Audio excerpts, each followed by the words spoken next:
As you all know, wellness tourism is expanding all over the world, and Mexico is no different. It has its own indigenous allures.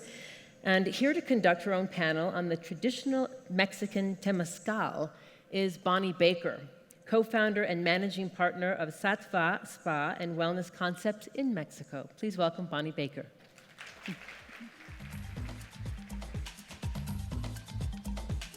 All the panelists can please come up and then you'll introduce them. Thank you.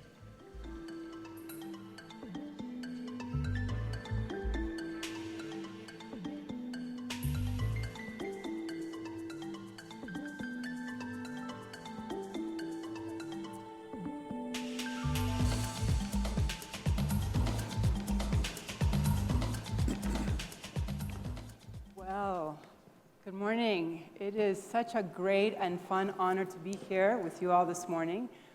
We're here, Diana, Fernanda, Eduardo, and I, to speak with you about something that we're very passionate about, and that is traditional Mexican healing, and in particular, the Temazcal tradition. So I'd like to just ask with a show of hands, how many of you before today have actually heard of Temazcal? Not bad. Better than I expected, actually. How many of you have actually participated in a Temazcal? Not so bad. Maybe by the time you're done with Mexican Global Wellness Summit, you will have done a Temazcal. A couple of you will be with me next week. That's fine. But we do have, oops, let me look for this. We do have a very long-standing tradition of traditional Mexican wellness. Excuse me while I try to find, there we go. And here we are situated in this beautiful country, in the center of this beautiful country that has over 3,000 years of history, of cultural history. And this cultural history, this deep and profound past and multi-layered past actually creates what is now the structure of Mexican culture today. And as you can see in this beautiful photograph of the Valley of Mexico, the two majestic volcanoes, two of the highest on the continent. Actually, the Popocatépetl, as legend has it, was the male volcano, and he was a brave warrior who sits in vigil with his beloved princess, who is sleeping for eternity in the form of the Ixtaccíhuatl. These two represent the male and female duality that we still find throughout so many of the traditional healing traditions in Mexico.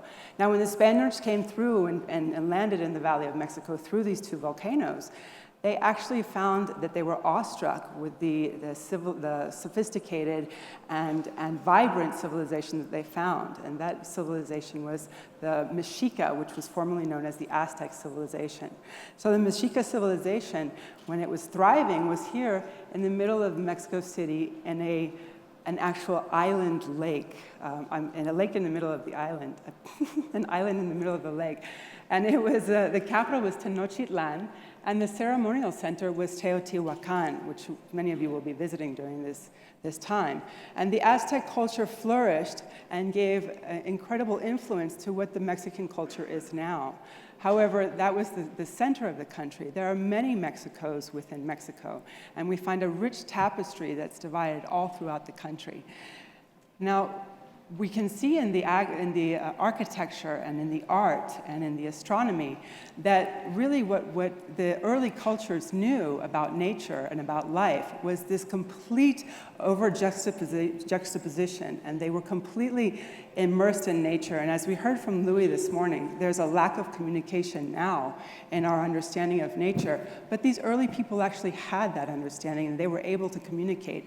And all of their structures and all of their architecture and all of their art reflected this really intricate understanding of the world around them. The cosmology and the cosmos that they were able to relate with reflected their understanding of themselves as a bridge between the heavens and the earth. So they were able to observe the sky and observe the world around them as part of that world and actually interact and communicate with them. They oriented themselves in time and space by being able to observe nature. And they created these precise and accurate calendars simply out of observing, not the use of technology or of telescopes like we do now. They relied on their own innate capabilities to be able to understand this world and to be able to create their own reality around them. So the healing traditions are so rich, and there's so much that we can draw from. It's difficult to focus on one of them. But we can see that also they have this real intermingling of the mineral, the plant, and even the animal world in most of these traditions. The one that we'll focus on today is the Temazcal. And the Temazcal is likened to, or very similar in its benefits, to a sweat lodge or maybe a Moroccan hammam, but it's very different in its approach and its ability to connect these two worlds, the non-tangible and the tangible material world. So a sweat lodge, we can say, or a Temazcal, we can say, is like a sweat lodge, but it's very different also in that it's focused much on the feminine side, so the femininity of the earth. And we also hear often that it's referred to as going into the womb of the earth, or the womb of the mother. Now, the Temazcal managed to survive the persecution during colonial times, and we have a few early codexes or texts that show us what the structure of the Temazcal was and what the elements were. And you can see in these particular codexes, the elements that were there, the way that the structure was. I like that it's actually a square Temazcal rather than some of the dome kind. And that goes back to this beautiful design that Nancy did that shows the almost pyramid structure here, very Mayan in its way, of the global wellness design there. So we can also see in these particular photos that the little songs there, or the little signs that are all around the Temazcal, that's the activation of the elements. And what they did was activate those elements through chant and prayer and intention. And that's one of the main pieces of the ritual, is to be able to say, here are these elements from nature, and they're activated for the use in healing. So that was something that was very traditional.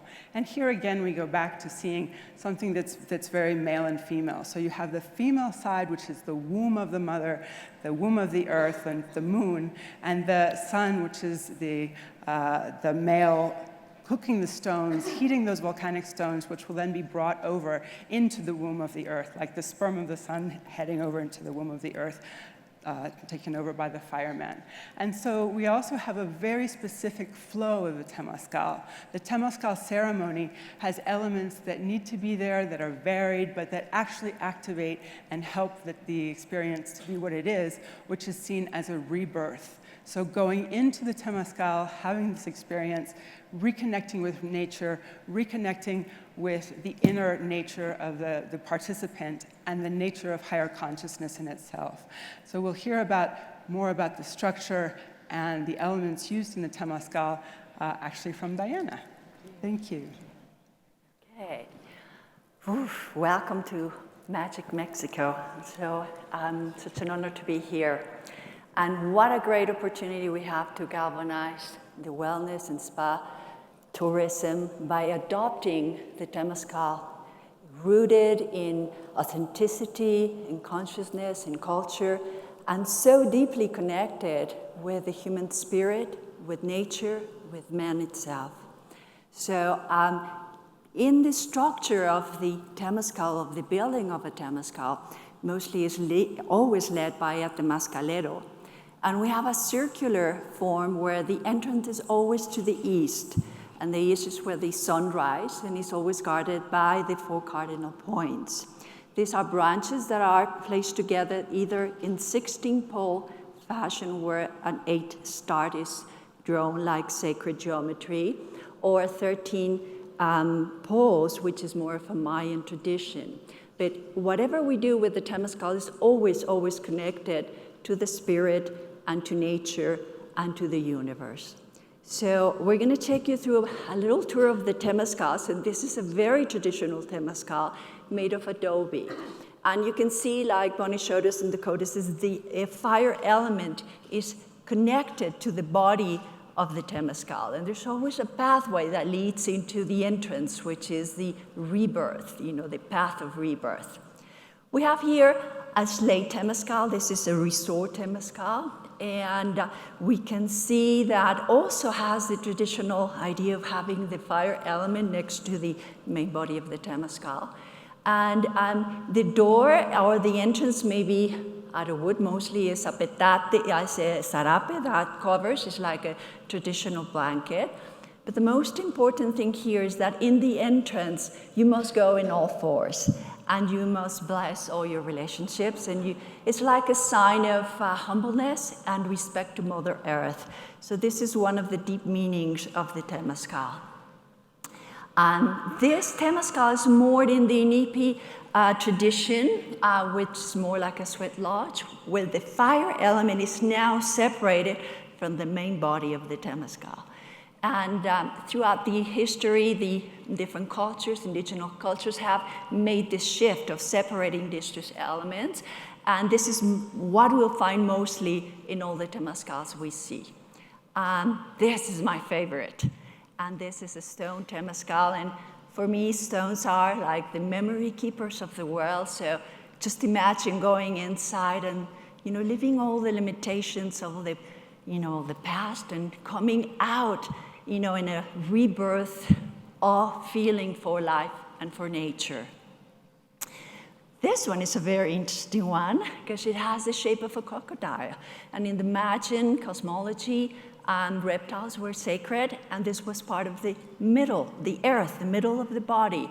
And Mayans believed they lived inside God, and that God would provide for food and water and everything they needed to live. There's many custom-designed Temazcals, but it's really never a rating on who's the best Temazcal. There's as many Temazcals as Temazcaleros. Each Temazcal is an individual creation of the Temazcalero, or the Mexican shaman. And they're all based with the same principle, but it's represented in various different ways. Like the next two are also different with the same concept. And again, we can see the flower path, the taking the flowers, the spiritual bridge between the spiritual and the material world into the Temazcal. This one is a very interesting one because it's made out of slate. It's a very beautiful bit. The interesting part here is el hombre de fuego. And the fireman, or el hombre de fuego, is the assistant of the Temazcalero. And he takes care of the sacred fire. The locks are placed in such a position as to relate to the physical world and to the spiritual world. And these stones are 13, which are put, to be heated. They're called the grandmothers. And when the Temazcalero, or the Mexican shaman, calls, the hombre de fuego will bring the stone inside the Temazcal. The Temazcal may be inside, a little more comfortable because they do like where to sit, like this, sometimes they put skylights, or they could be as simple as being in the floor next to the earth with petates, which are mats made out of woven palm.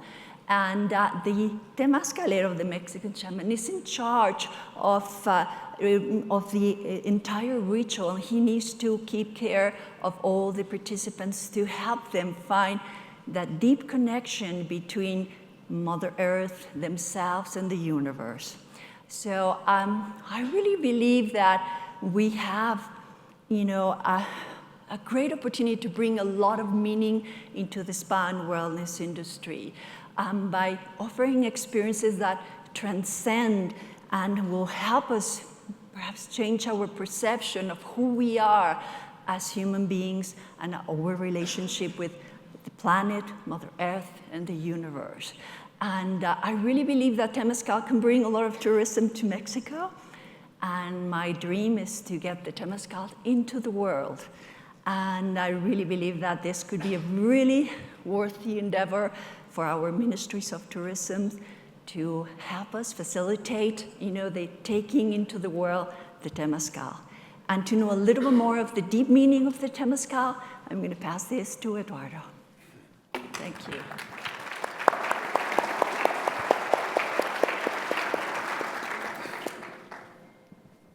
The Temazcaleros, or the healers in ancient Mexico, had a different epoch. They were living in a different moment of evolution. So when the Temazcal actually was developed, they were embedded in nature. They were fused with both what we call now the dual life that we have. That means the earthly existence, the knowledge, and the living in the physical, and what is not evident, which is the spiritual realm. So the Temazcaleros and the healers lived in this profound connection with nature, which we as contemporary humans are always seeking to go back to nature. And the question is, where is nature? Is it in wilderness? Is it inside of us? How do we go back to nature? What does living in nature mean? And to my understanding, living in nature was what they were doing at those times. But they were doing it unconsciously. They were living in both realms, the spiritual and the physical realm, and had profound connections with the sources of the laws and the forces that are propulsing nature. So it is very important to keep in mind that the rituals that were done at that time had a specific meaning for that type of consciousness. We today are separated as we developed our material understanding of nature, as we studied through science and through the development of logic. We got separated from nature. We are living in a dual life now where we cannot easily reconnect the full scope of what life means. And so as we approach a contemporary ritual like the Temazcal nowadays, we have to remember not to stay only in the ritual, in the recipe, in the physical, exoteric rhythm of the ritual, but we have to go back to the ritual with a different consciousness, with a consciousness of the contemporary human who is trying to find the thread that will connect again the spiritual and the material. We are stuck in the material existence, and we are having a difficult way transcending back to the wholeness of nature. The wholeness of nature means being in contact with both the spiritual realm and the physical realm.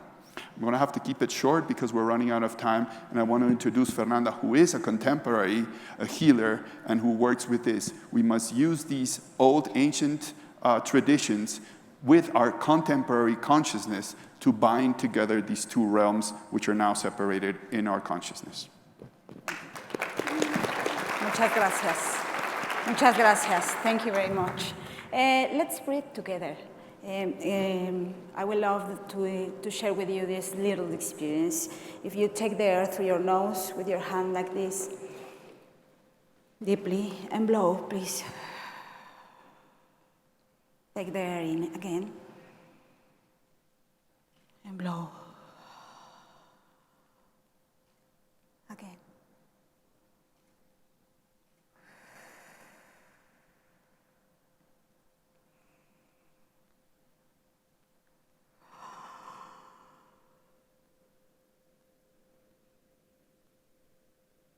It's very important to connect with the baby breath. The baby breath is experience when you come to the world and you just be with the totality, with the wholeness, as a bird, as a fish, as a tree, as a human being. Can you stand up a little bit, please? Thank you. Can you put your heart to the south direction that is over there? Thank you very much. Can you relax your arms, your shoulders, and stay with your breathing, breathing through your nose and blowing through your mouth.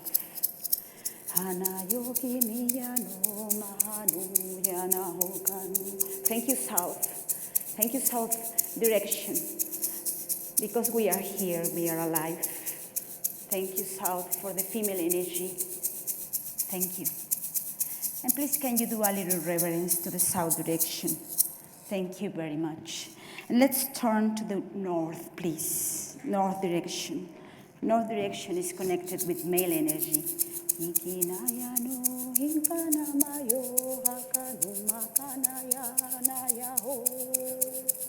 Thank you, north. Thank you for the male energy that is in me, that is in you. Thank you, north, because you teach me to be strength, to be here. Thank you, North, for the storm, the rain that fertilized the earth. Thank you, North, for your love. Please, a little reverence. Thank you very much. Let's go to the west. It's over there. West show us about moon, about night, about unconsciousness. It's the path of being aware, to be here, to be a warrior, constant discipline. Thank you very much, everyone. Little reverence. Thank you, moon. Thank you, nights. Let's go to the The main direction for the Temazcal in my tradition is the east, is where the sunshine comes. And today, thank you. Thank you, Mr. Sun. Gracias, Señor Sol, because you show the light today. Because we are here, we are alive, with all these beautiful people that are working in the same goal, the wellness, the well-being, the love, sharing their own conscious, sharing their own love, sharing their beings. Thank you, sun. Thank you, light, for this beautiful day that we are here sharing each other's hearts. Aho. Fifth direction is the top. Imagine the infinitum, the eternity. The top, many names, thousands of names you have, fifth direction. Thank you very much. Wherever you name it, wherever you call it, fifth direction, thank you. Thank you because this is an answer to the ancient prayers in my family, in my country. To be better person, to be better people, to be better, to stop our violence and be here with our wholeness, with our love. Oh, thank you. Hana yoki miyana hano mayo. I invite you as near as you can to be near to my grandmommy earth. Thank you, grandmommy, for the experience of living. Thank you. Today we express our gratitude to each other. Thank you very much. Thank you, Mommy, for all these beautiful people here working in the wellness. This is a truth. I'm feeling, Grandmother Earth, that I'm dreaming because this is an answer, and see all the light in these beautiful people make me feel alive, make me want to be and work more with you, Grandmommy. Thank you very much, everyone. Aho.